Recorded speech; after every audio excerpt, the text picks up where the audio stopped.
My name is Isa. Like I was saying, Swahili is not the most commonly spoken language in Uganda. Actually, it's Luganda, which is about 16% of the population. Luganda is the language spoken by the Baganda people who occupy mostly the central region of Uganda. And it's from the Buganda kingdom, and the people are called Baganda. Our language is very rich. So how are you depends on a lot of things. What time is it? Who are you talking to? Are you talking to a senior? Are you talking to a peer? Are you talking to a younger person? Is it morning? Is it mid-morning? Is it afternoon? Is it night? It really depends. Oli, Otia, how are you? Hello. Nangadev.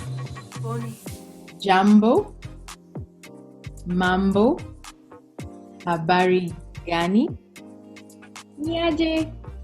In our language, there is no such a thing like hi or hello. To somebody for the first time, it's like you say Muribwangi, which later translates to how are you?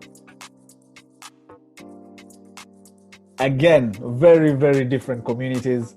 We don't have a word for goodbye. It will be see you later. See you later is like weraba. Very many, like it depends. So if you're like a close person, it'll be tunalabagana, tujakulabagana. We will see each other. Totsins. Besikanang. Ermoko.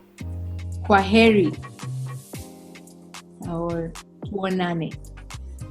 Tionana.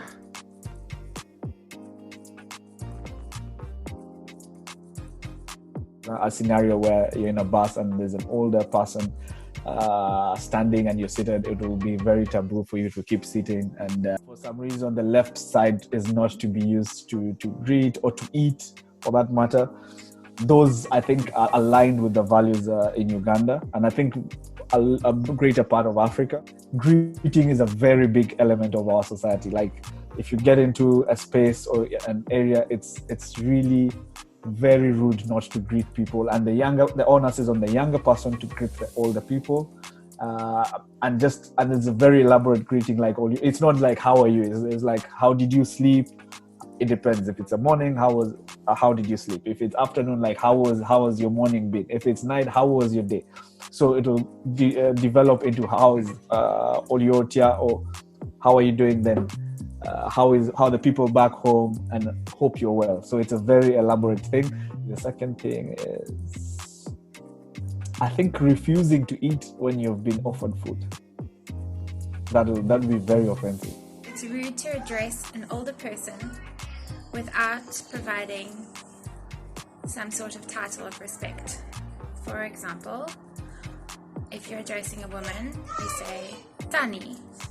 If you're addressing a man, you say Uam. If you're addressing a much older person and it's inappropriate to use Tani or Uam, which means auntie or uncle, you say I. It is seen as a very disrespectful act or behavior to walk in between two people, especially if they are adults. So walking past in between two people in the Gambia is something very abnormal, is something very disrespectful. In Congo, we're very big on respect, so you might find somebody who's not your relative, whether young or older, call you Yaya, which would mean big sister or big brother, even if you're just a year older than them. When you pass street vendors and they ask you to buy and you don't respond, it's honestly considered rude. You've got to say no thank you, or I'll buy tomorrow, or something like that. Another one I think I found quite funny, and I came to realize this when I was older, was that my father from our tribe, and I think other tribes close to ours, cannot sleep at my home because I'm a daughter, I'm a girl. But if he went to my brother's home, he could sleep over. So it's a taboo for my father to sleep in my home. Yeah. So I found that out from a lady from my tribe. My father never told me that. Malawi, it's an issue to speak to an elder while you're wearing your hat or a cap. They they think that you are being disrespectful. And the other thing is like when you are on a public transport, you are supposed to give an elder a seat if he is standing.